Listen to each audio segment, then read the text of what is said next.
بسم الله والصلاة والسلام على رسول الله نبينا محمد وعلى آله وصحبه وسلم تسليما كثيرا. I just want to make sure that I know I'm sorry with the technical difficulties. I'm trying to learn it myself, but last step I didn't do it well. So I just want to make sure that you do hear me okay. Maybe I have to stop sharing.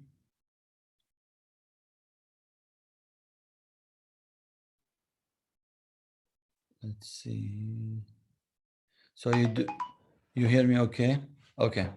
طيب الحمد لله. Okay, excellent.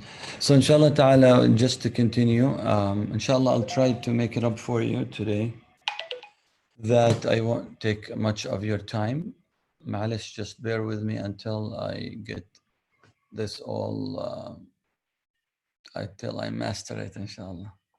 So it's all good. So yesterday we finished the differences in moon sighting. We talked about unifying. And then today, inshallah ta'ala, we would like to talk about the issue of, again, the unifying and the evidences we taught yesterday about like how the majority went with the saying of Prophet Muhammad Sallallahu Alaihi Wasallam. It's a clear-cut saying that do fast when you see the crescent and do break your fast for the time of Eid toward the end of the month when you see the crescent. And that in general was practiced by Prophet Muhammad ﷺ, taking any testimony from anybody. So he didn't say this is regional and what have you, and the people who are in Mecca, they have their own and what have you. We do have the saying of the companion, Ibn Abbas, as we learned yesterday, but this is where the majority went with the saying of Prophet Muhammad ﷺ, over the saying of the Sahabi, as they find it to be a stronger evidence. So this is for you now as just a quick recap of what we said yesterday. Conditions of fasting. What are the prerequisites of fasting? So we have, to simplify it, we have 5. Islam, then we have puberty, that somebody reaches the age of puberty. This is when it becomes a must. Yani they become sinful if they don't do it. But definitely we train our children before that so they can be ready when the time comes, inshallah. Sanity, of course, somebody has to be sane in order to really submit for the will of Allah subhanahu wa ta'ala. That's not really an obligation on those whom Allah subhanahu wa ta'ala tested with losing their mind and losing their intellect, and they just don't know, they don't understand what they're doing. That's why, children, relatives of anybody, of us or somebody else with Down syndrome, so they don't have to be crazy. Like even kids with autism, kids with Down syndromes, all that, they just don't understand the concepts of fasting. So they might understand some other concepts, but they don't understand the concept of fasting. So they are not obligated to fast. So this is very important for you to pick up today. Okay? And that is, we're not talking about a crazy person. A crazy person, insane person, khalas. It's just basically drop on all type of worship, nothing.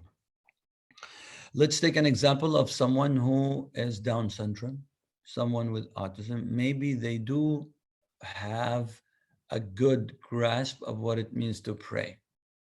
They understand that this is a submission to Allah subhanahu wa ta'ala, but they have no idea, no clue about the concept of fasting. Then prayer would become must on them, but fasting is not a must. So it's very important for you to pick up this point, because these are 2 separate worship acts.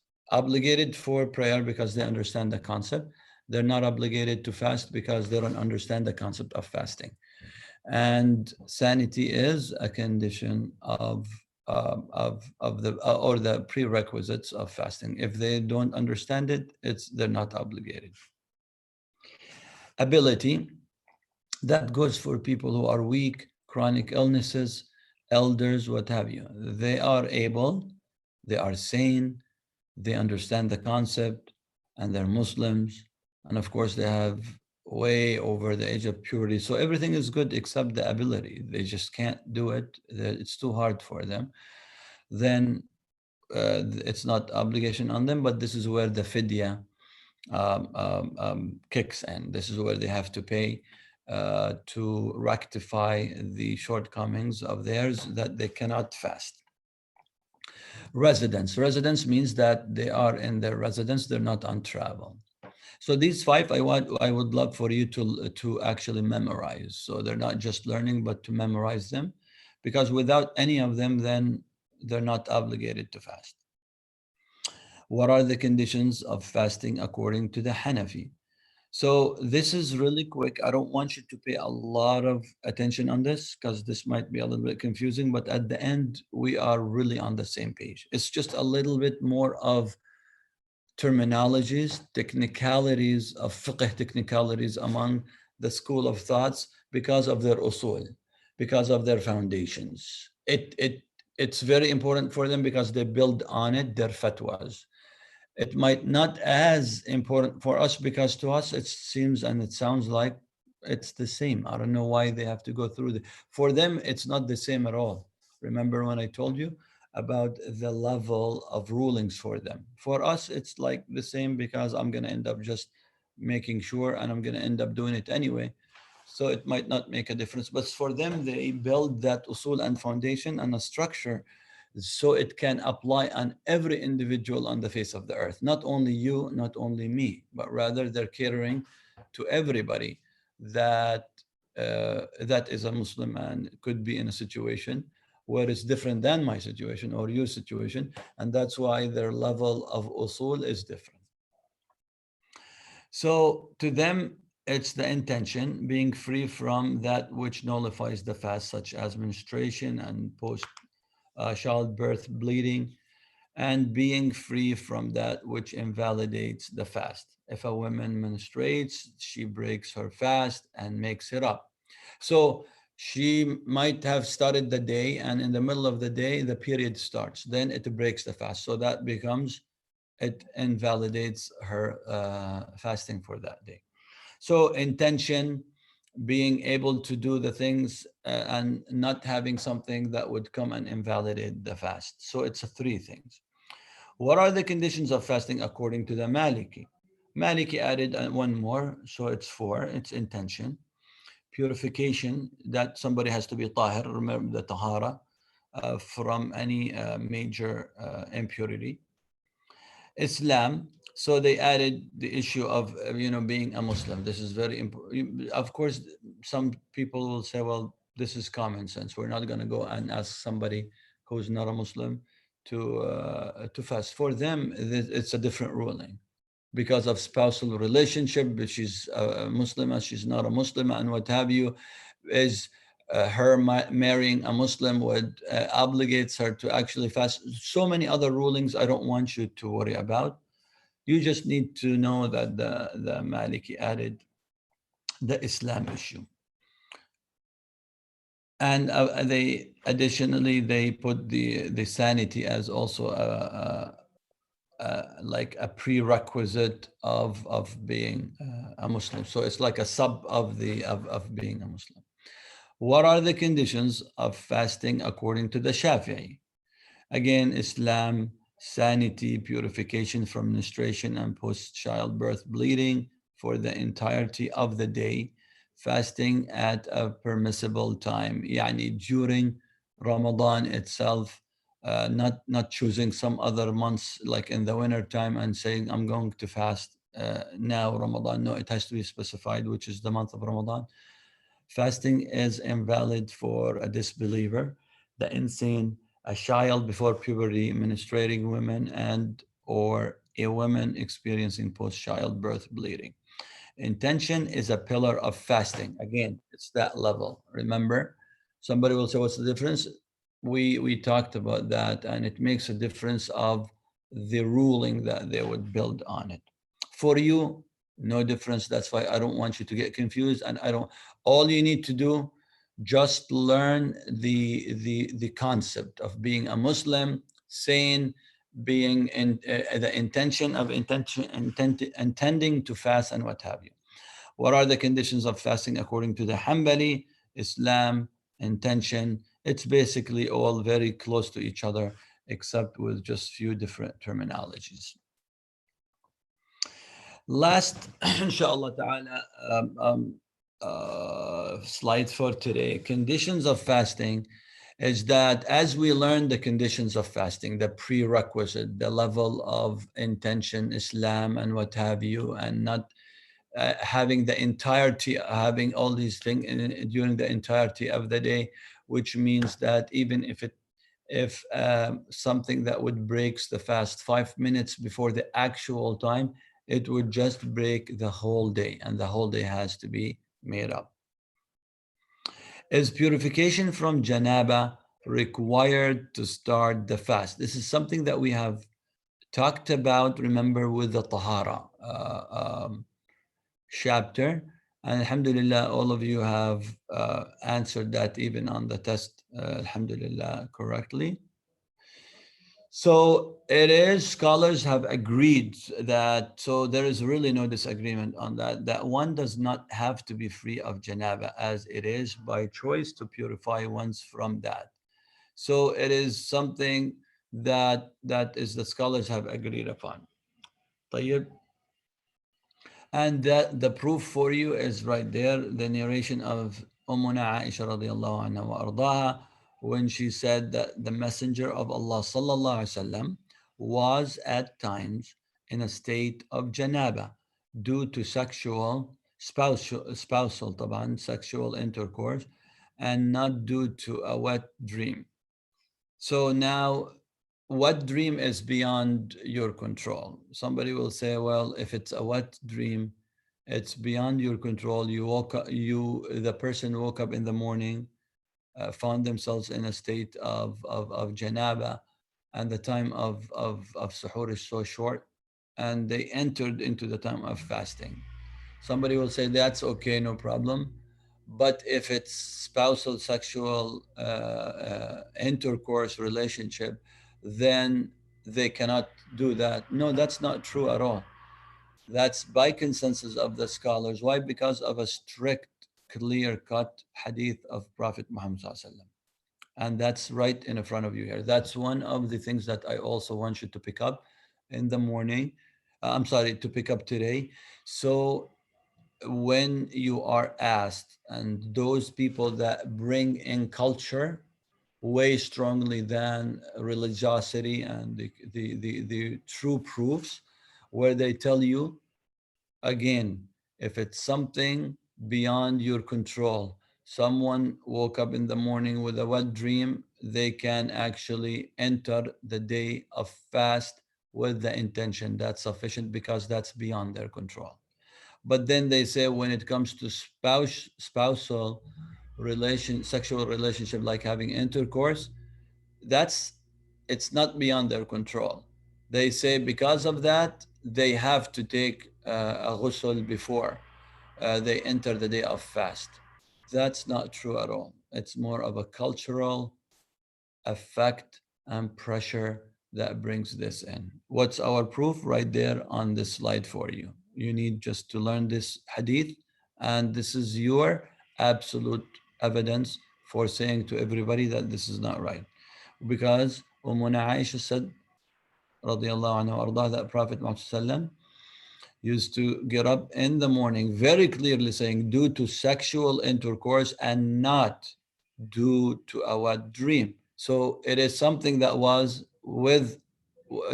in his control.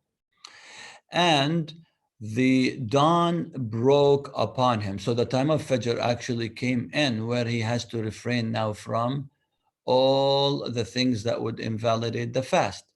But she says, but he neither broke the fast nor recompensed, meaning that he didn't say, oh, I missed that day, and because I missed that day, khalas, no, he didn't say that. He just continued the fast. He never broke it. So he kept it intact, and he never made it up in the future. So that was a habit. It repeated many times. So that gave the ruling to the scholars that someone who is on a state of janaba can enter at Fajr time the fasting process refraining from everything that invalidates the fast, and that day counts absolutely fine. But of course, afterwards, they're just going to have to take a ghusl in order for them to proceed with salah, with the many things that you learned in the previous chapter of Tahara. This is important, and I want you to, inshallah, distinguish that, because I know a lot of culture comes to kind of aggressively attack this.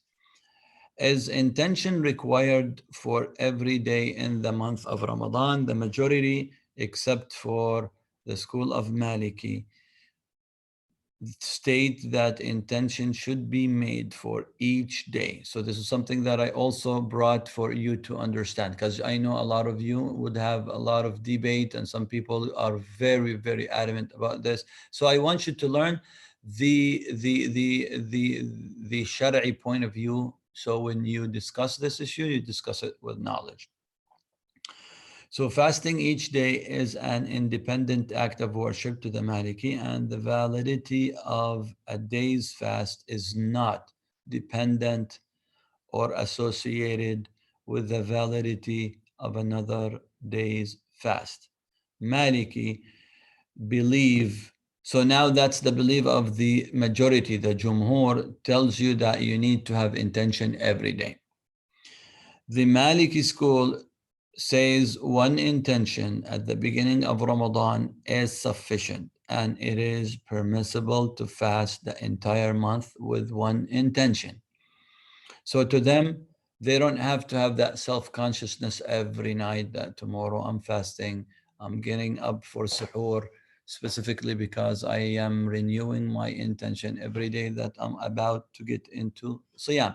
What do we do? What do you do as a student of knowledge? If somebody asks you, you say that we should take an intention every day, and it's a new intention every day, and you get the ajr for it because you're renewing your intention every day, and that's according to the majority of scholars, based on the rule, on the maxim that we learned it before, and you learn it today, specified here for you, is that you say fasting each day is an independent act of worship. So fasting yesterday, Monday, is independent from fasting today, Tuesday. They're not intertwined together. They're not, combined together. Biggest proof for that, yesterday you were fasting. Today you might have a sudden plan to travel and you just break your fast. So they're independent. They're not really combined together, because they're an independent act of worship, and the validity of a day's fast is not dependent or associated with the validity of another days of fast. That's the proof that the majority went with.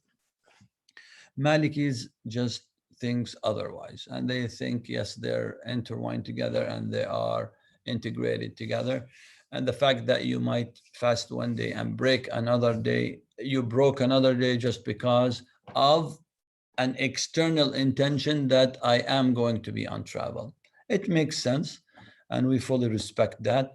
But then, as a student of knowledge, you learn the two opinions and you go, inshallah, with the majority. And that's what you should advocate, to be on the safe side, inshallah. Now, what if somebody actually forgot to do every night? This is where your knowledge comes and helps. Somebody's going to be freaking out and saying, okay, what do I do? Fasting is hard as it is on me, and I barely make it with the jama'ah, with my family, whatever. I just don't want to make it up really after the month of Ramadan. This is where your knowledge comes, says, no, you don't have to make it up. But I forgot to make an intention. You say, that's fine. Alhamdulillah, according to the Maliki school, you are covered. And it's not your habit that you do every day. It just happens that it just slipped out of your mind last night. Khalas, Alhamdulillah Rabbil Alameen, no issue. This is where you help people by being flexible and knowledgeable, to bring an ease to them when it comes to losing out or missing out on some of our worship acts. Inshallah ta'ala, that should do it for today. Barakallah fikum. Inshallah, I'm going to stop the share and see quickly, inshallah. Questions: what is the age of puberty in Islam? So the average age, if someone does not know, so if someone actually did not go through like an obvious process of wet dreams and what have you, they don't have any of the signs of reaching the age of puberty, like, starting having hair on their private parts or growing hair on their private parts and on their body in general, like the voice for the boys start getting thicker and deeper. All the signs that, people are culturally aware of, these are signs of puberty. If a girl or a boy are going through that process and they don't see any of these signs, they don't see any of those signs, what is the cutoff age? The cutoff age Islamically is 15. That's like the maximum, where after 15 it doesn't matter whether the person sees the sign or does not see the signs, they become obligated. So where do the scholar bring that 15 from? It's more of an ijtihad, by the way. It does not have a dalil and a proof. They just give the average, where some people are really late in reaching the age of puberty and some people are very early, so they kind of give the average on 15. That's like the most common average. Is there an age when fasting is no longer obligatory for the elderly? No, there is actually no specified age at all. What really determines an elder is just their health situation. That's it. So it doesn't matter whether they're 60s, 70s, 80s, 90s, if they're still able to fast, then there is an obligation on them to fast.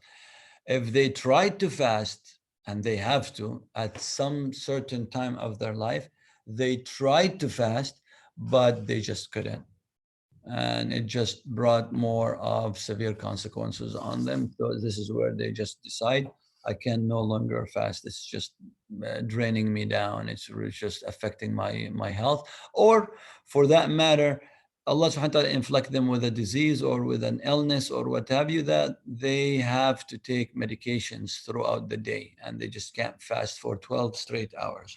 So that what determines. Can you explain what fasting is invalid for a disbeliever means? Is it prohibited?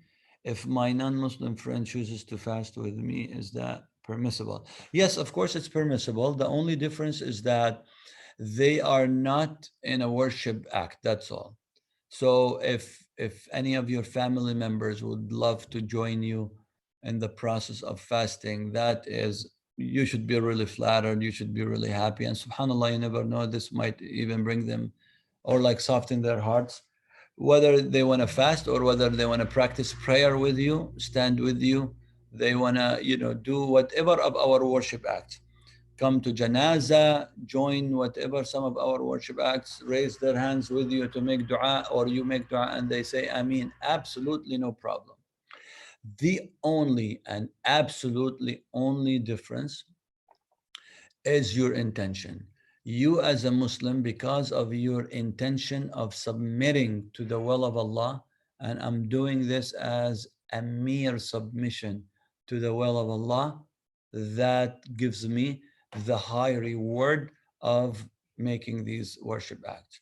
The other person who did it, they will just take, they will just do the act, and Allah subhanahu wa ta'ala will definitely appreciate that for them, but they will not be rewarded as if they were Muslims, because they did not do it for the sake of Allah subhanahu wa ta'ala. They just did it because of respect to you. They just wanted to join you in fasting. They don't want to eat in front of you. They just wanted to pray like as of respect. So it's mainly done for you. It's mainly done for your support. It's mainly done for your sake, which there is nothing wrong with that, but it's not done sincerely for the sake of Allah subhanahu wa ta'ala as you did it. So you get the reward of a Muslim. They don't get the reward of a Muslim because they haven't submitted to the will of Allah, and they're not doing these acts for His sake, except that they're just doing it out of support, inshallah, to you. That's the only difference. Um, The other question that we have is, how should you make an intention to fast? Is it verbal or just the fact that you get up for suhoor and begin the fast? Yes, it is mainly, I would say, the vast majority of scholars have come to consensus that it is not necessarily that you have to verbally say it. I am fasting in few minutes. I'm going to stop eating and drinking because I'm fasting the coming, or at night you say, tomorrow morning at Fajr I'm fasting. None of them have come to say that it has to be verbally said, but rather it's your actions, and the subconsciousness of your actions and thinking is that this is what you're doing. Now, to bring that thought to your mind is a process of intention. So tomorrow I am doing that and what have you. There is no problem with that, but we do not need to verbally say it, because if we verbally say, if you say it and I verbally say it and she verbally says it and he verbally says it, the scholars were very afraid and very concerned that it might become part of an worship act with the next generation, that they think the fasting will never be valid unless they verbally announce it. So that's why we are very careful about it. But your actions are sufficient enough. Assalam, it says deciding on um, um, it says deciding on a puberty for girls. Is it when she starts to have any signs of puberty? Or is it specifically when she starts menstruating? Specifically for girls, it's definitely the what really comes to be like the leading step for her to be considered that she reached the age of puberty is if she starts having her monthly cycle. Yes, her period. Absolutely, that is like the top leading. Even if she does not show any other signs of reaching the age of puberty. Now, the opposite is not true. If she is at age 13 and she start showing signs of reaching the age of puberty, but she's not receiving, or she's not having any of her, she's not having a period at all. She's not in that process at all. And she's 13 and she's showing a lot of signs of reaching the age of puberty, but she did not start her period. And she goes into the age of 14, same thing. Then she goes into the age of 15, and same thing. This is where the age of 15 kicks in, even if she's not receiving or she's not getting her monthly period. This is where it becomes the obvious sign to start being considered that she reached the age of puberty. So they're different. So if she receives and she starts her period at age of 12, khalas, she's obligated. It doesn't matter if she doesn't have other signs. If she does not get her period and she starts having many signs, it doesn't matter. She's not obligated yet until she either starts her period or that she reaches the age of 15. Um, if you have days to make up and you fast 6 days of Shawwal, would it count towards those days, or are these separate? So again, the separation between fard and sunnah is very, very clear. We cannot combine a mandatory, a fard act of worship with a sunnah act of worship. But you can always combine two sunnahs act, but the worship act has to be independent and has to be dealt with independently. Exactly as we talked about, each day of fast needs a separate intention. So you can never fast. Let's say, give you an example. This is very important for you to focus with me. And if you're having any confusion, let me know. Either today or tomorrow we can follow up, inshallah, because I don't want to take much of your time. Let's say a woman has to make up 5 days of fast from last year and comes, for some reason or another, she never made them up, and Ramadan of this year starts. She cannot combine, okay, I'm fasting this year of Ramadan 2020, and as I'm fasting the first 5 days of Ramadan, I'm combining with one intention the missed 5 days of last Ramadan. So I'm combining them together. We can't do that. Absolutely not, by consensus of the scholars. So obligatory act cannot be combined. They have to be separate. So we put this on the side. What about optional acts of worship? So you have 6 days of Shawwal, and as you are, so you have 6 days of Shawwal to do, and then you have the 3 days of each month, the wide days that we talked about. And then you have Mondays and Thursdays. Someone will say, instead of fasting 6 days of Shawwal right after each other, can I do the 6 days separated, like Monday, Thursday, next week, Monday, Thursday, third week, Monday, Thursday, fourth week, Monday, Thursday? So it's going to take me the whole month of Shawwal to fast the 6 days, but I'm fasting on Mondays, on Thursdays. Can I get both ajr, both reward of fasting the days of Shawwal and the reward of fasting the preferable days of the week, which is Mondays and Thursdays? The answer is yes, absolutely. You can combine two intentions together when it is an optional act of worship. And you can apply this formula and many others, many other opportunities that might come your way, whether it's the 3 days of each month, the 3 white days of each month, whether it's many other optional things that might come your way that you can combine them together. The last thing that somebody asked, okay, fard and fard cannot be combined. Mandatory and mandatory, obligatory act of worship cannot be combined together. Two optional can combine together. So what about mandatory, obligatory act of worship and an optional one? Can they be combined together? Example of that, you have the 6 missed days of Ramadan from last year. No, actually, let's not say even last year.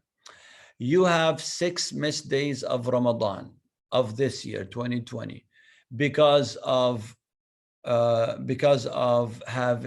menses, because of monthly periods, because of travel, because of any reason.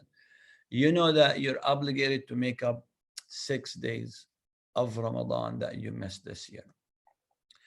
Can you, after the month ends, after the day of Eid, do 6 days of fast with the intention of making up the missed days and the optional one of 6 days of Shawwal? One intention for both. This one does not have consensus of the scholars. I strongly, strongly, strongly adopt the opinion that you cannot do that. Because again, if we are to lean a little bit flexible to bring that in, we have missed the sanity and we have really messed out the concept of separating each worship act to be individually intended, because that is something big, really big, something big, and we just cannot apply it on anything else. We cannot apply, you would ask anybody, okay, I'm going into Dhuhr prayer and I am really rushing. All I have absolutely is really, really, truly, absolutely 7 minutes. And I want to do 4 rak'ahs of Dhuhr. I cannot do, sunnah before and sunnah after. So what I'm going to do, 4 Dhuhr, and I'm going to bring in like four of optional, the two before, two after, or the four before or four after. I'm just bringing them all together. We can't do that. No one says that this is okay. So I'm kind of really surprised with the ijtihad of some shuyukh and some imams. To be honest with you, I'm not sure if this is something has been even approved in the four schools of thought. This is something that may be a homework for me to kind of dig deeper and look into it. I will let you know, inshallah. But I know that it's very, very common among the contemporary scholars, the current scholars, of saying, some of them will say, yeah, why not? That's a good intention. And majority saying, no, you can't do that. And I go really truly with the opinion that strongly does not allow a mixture between obligation act and an optional act together. So it has to be done separately. Then another question comes, do I do the 6 days of Shawwal first, or do I do the obligatory? Of course, with consensus, obligatory always comes first. So if you have difficulties fasting, you do the obligatory first. If you're able to do the 6 days of Shawwal, you go ahead and do them. If someone says, well, 6 days, 7 missed days because of my monthly period, and 6 days of Shawwal, that's a lot. I can't do this, especially in summertime. So if I can do only one, can I do the 6 days of Shawwal because I'm limited? First, take a break, take a breath, and as we go into the winter time, I do the missed days of Ramadan, whether it's because of my period or because of travel, because of anything. Can I do that? I personally have no issue with that. I see it that you can do optional before obligatory. Now, if you're asking me which one is more preferable, of course, there's no single one on the face of the earth that can say no, optional is more. It's just I am not having a lot of flexibility. I'm restricted. 6 days of Shawwal are within the month of Shawwal. I can't go out of that. But to make up my missed days of Ramadan, I have a whole year to do it. What's my proof? My proof is the most knowledgeable women on the face of the earth. That was our mother of the believers, Ummuna, our mother Aisha, like the top most knowledgeable person on the face of the earth back then and up to now, because she has narrated the most hadith right after Sayyidina Abu Huraira. Very well versed, very knowledgeable, and she knows it all. And she did, she used to make up the mess days of Ramadan way toward the end of the year, right before the new Ramadan would start. So, did she do her 6 days of Shawwal? Yeah, she did. Being knowledgeable, absolutely deep knowledgeable. So, why would she not do the obligatory first? But of course, the scholars who are very adamant about that nowadays, they see our weaknesses and they're always afraid that if they tell you optional now, you're going to kind of relax on the obligatory one and it's going to drag and you might not do it and someone might die. All these might and ifs and what have you, it could occur to anybody. The intention is there and Allah subhanahu wa ta'ala knows the intention. So alhamdulillah, it's all khair and it's all good. Jazakum Allah khair, inshallah, mashallah. That was a long session, but forgive me, but I guess, mashallah, you had a lot of questions. That would end, inshallah ta'ala, our session today with all the questions that you had. Barakallah fikum. Jazakum Allah khair. And I promise tomorrow, inshallah, inshallah, I will be able to bring the session on time. So today's delay was mainly mine, so inshallah. But you ended up actually hearing me. So I thought I was not really connected with you. So eventually I was actually. So I think I did it right. But somehow it didn't show on my screen that you were able to hear me. So jazakumullah khair for your patience. Barakallah fikum, and see you tomorrow at 2, inshallah. Assalamu alaikum wa rahmatullahi wa barakatuh.